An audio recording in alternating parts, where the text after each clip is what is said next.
اب یہ سوال ہے کہ ہم اللہ سے قریب خود کو کیسے کر سکتے ہیں، کیونکہ مقصد حیات تو یہی بنتا ہے، جو اللہ کے قریب ہو جائے اور اللہ اس کا ہو جائے۔ اللہ تو سب کا ہے، لیکن وہ کسی سے محبت کرتا ہے، کسی سے زیادہ کرتا ہے، کسی سے کم کرتا ہے۔ تو اب اس کی محبت چاہیے سب کو، تو میں بتاؤں ایک ہے نقطہ، ابھی جو میں نے باتیں کی ہیں اس میں ساری انسانیت کی بھلائی کا پہلو ہے۔ یہ قرآن مجید میرے سامنے ہے، اب ذرا سنیے، پہلی آیت ہی ہے، اسی میں سے میں لفظ نکالوں اگر آپ نے قریب ہونا ہے۔ الف لام میم ذالک الکتاب لا ریب فیہ ھدی للمتقین متقین الذین یؤمنون بالغیب ویقیمون الصلاۃ ومما رزقناہم ینفقون۔ یہاں میں بات ختم کروں گا آپ کے ومما رزقناہم ینفقون۔ ایک ایمان والے کی سب سے بڑی خصوصیت یہ ہے کہ جو ہم نے رزق اس کے دیا ہے اس میں وہ اللہ کی راہ میں خرچ کرتے ہیں، کیونکہ دنیا میں جنگ یہ ہے کہ رزق کمانے کے لیے ہم سارے ہتھیار آزماتے ہیں کس طریقے سے مال کو زیادہ سے زیادہ سمیٹا جائے۔ اب اللہ کہتا ہے کہ مجھے جو راضی کرنا ہے تو جو میں نے عطا کیا ہے اس میں سے آپ خرچ کرنا شروع کر دیں۔ یہ ہے سب سے بڑا ٹیسٹ، چونکہ دنیا میں تو لوٹ مار کا مسئلہ ہے۔ آپ کا جیسے میں نے عرض کیا، سب سے بڑا مسئلہ ہے مجھے کوئی لوٹ کے نہ لے جائے، میرے سامان کی چوری نہ کر لے، ڈاکہ نہ ڈالے، دھوکے سے نہ ہتھیا لے۔ اب وہ کہتا ہے یہ ہتھیانا تو دور کی بات، جو میرے بندے ہیں وہ تو پہلے تو رزق حلال جائز طریقے سے کماتے ہیں۔ اب میں اللہ کے قرب کی بات بتانا ہوں، میں نے آپ کو وظیفہ نہیں بتانا، لیکن وہ وظیفہ بتانا ہے جو کسی کو پسند نہیں آنا، اور جو وظیفہ اللہ کے قریب لے کے جائے گا۔ پہلی بات، ایک ایک پائی جو کما رہے ہو اس میں کسی کا حق غصب تو نہیں ہوا، اس میں جھوٹ کی ملاوٹ تو نہیں کی، دھوکہ تو نہیں رکھا۔ یہ ہے رزق حلال۔ ایک بات، اب کما لیا، اس کے بعد آپ نے اگر مجھے راضی کرنا ہے تو یہ وَمِمَّا رَزَقْنَاهُمْ يُنْفِقُونَ، تو پھر میرے رستے میں خرچ کرو۔ اور خرچ کرنے کا انہوں نے طریقہ بتا دیا، ایک ترتیب بتا دی۔ ایک جگہ آتا ہے وَبِالْوَالِدَيْنِ إِحْسَانًا وَذِي الْقُرْبَىٰ۔ اب آپ نے احسان کرنا ہے، اس کو احسان کہتے ہیں، یہ پیسہ خرچ کرنا ہے تو شروع کہاں سے کریں؟ جب ساری دنیا کے معاملات نہ ٹھیک ہو جائیں، ساری دنیا کے والدین نہ ٹھیک ہو جائیں، اب پہلا تو سٹارٹ ہی والدین سے کیا، وَبِالْوَالِدَيْنِ إِحْسَانًا۔ اب اس نے ساری دنیا کے والدین، اس نے یہ نہیں کہا مومنوں کے والدین، یہ ذرا غور کرنے کی بات ہے۔ مومن ہونا ضروری نہیں ہے، یا اسلام آپ کے دل میں کتنا ہے کتنا نہیں ہے، آپ کے والدین ہیں اتنا ہی کافی ہے۔ والدین نماز پڑھتے ہیں، آپ کا یہ غرض نہیں ہے، اچھے ہیں برے ہیں، اللہ نے کنڈیشن ہی نہیں لگائی۔ یہ دیکھیں، یہ ہے رب العالمین، ایسے پالتا ہے عالم کو، اتنا کہتا ہے اتنا غنی ہو جاؤ جیسے میں ہوں۔ وَبِالْوَالِدَيْنِ إِحْسَانًا، سب سے پہلے آپ کے پاس پیسے ہیں تو دیکھو وہ تو نہیں محتاج، وہ ضرورت مند تو نہیں ہے۔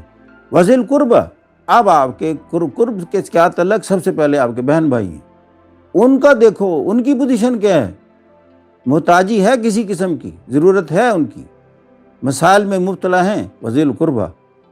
اب آپ نے نص قرآن کو فالو کیا، بتائیں اللہ خوش ہوگا کہ نہیں؟ میری بات پر عمل کر رہے ہیں، وہ بھی پورے ہو گئے، اور پیسہ موجود ہے، کیا کیا جائے؟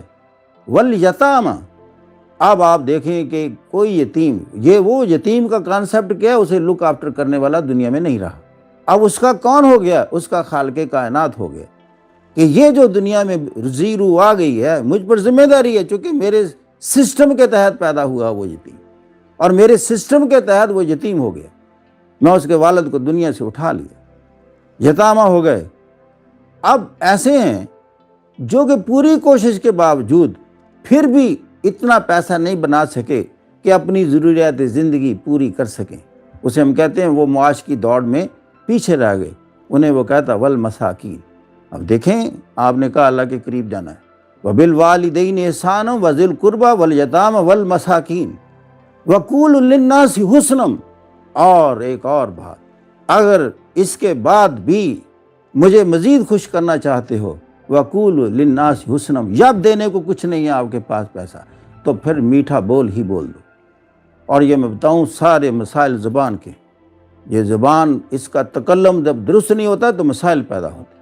آج ہم اس کو ذرا محدود رکھتے ہیں اس موضوع پر، لیکن میں ایک سیریز کے طور پر اس کو پیش کروں گا، اور اسلام کو جیسے میں نے سمجھا، اور پھر ہم قرآن کی یہ جو آیات ہیں ان کو باری باری سورہ فاتحہ سے شروع کریں گے اور باری باری تمام صورتوں میں جائیں گے، اور نقطہ میرا ایک ہی ہوگا، وہ سارے معاملات کے گرد گھومے گا۔ اس لیے کہ میں نے جو سمجھا ہے، دنیا اگر دکھوں کا گھر ہے، وہ اس لیے دکھوں کا گھر ہے کہ معاشرہ آپ کو دکھ دیتا ہے، اور معاشرے کے دکھ سے بچانے کے لیے اللہ کے پاس منصوبہ کیا ہے اور طریقہ کیا ہے، اور دین اسلام کی روح ہے۔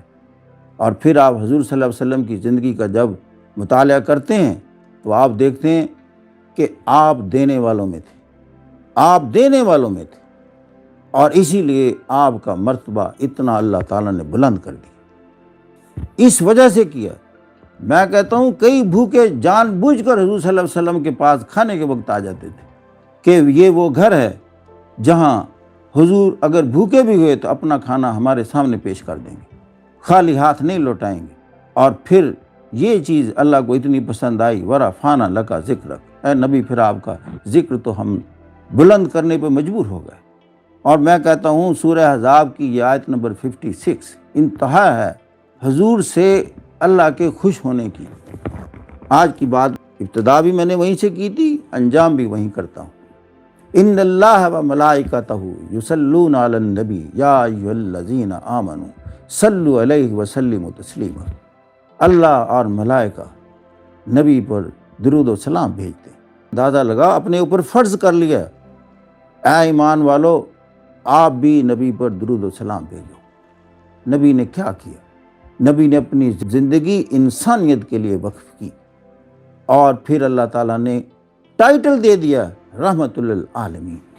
اس لیے میں نے ابتدا کی تھی بسم اللہ والصلاۃ والسلام علی رسول اللہ خاتم النبیین ورحمت للعالمین۔ یہی میں انجام کرتا ہوں۔ آپ کی مجھے میری باتوں کو سننے کا، وقت دینے کا بہت بہت شکریہ۔ اللہ تعالیٰ آپ کو مسائل سے بچائے، دوسروں کے شر سے بچائے، آپ کو آسانیاں فراہم کرے۔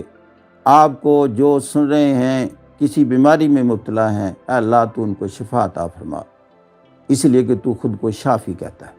اے اللہ تو رحیم ہے، سب پر رحم فرما، تو کریم ہے، سب پر کرم عطا فرما، اور مظلوم طبقات کو، کمزور طبقات کو، طاقتور طبقات کے استحصال سے بچا، ان کی ناانصافیوں اور ظلم سے بچا، چونکہ تو قادر مطلق ہے، ایبسولوٹ پاور ہے، تو کر سکتا ہے، اور ہم انتہائی کمزور مخلوق ہیں، گناہ گار بھی ہیں، باتیں کرتے ہیں صرف، لیکن تو رحیم ہے، درگزر کرنے والا ہے۔ آپ کی اس رحیمی اور کریمی کو مخاطب ہے، تو غنی بھی ہے، ہم محتاج ہیں، مدد فرما۔ خدا حافظ۔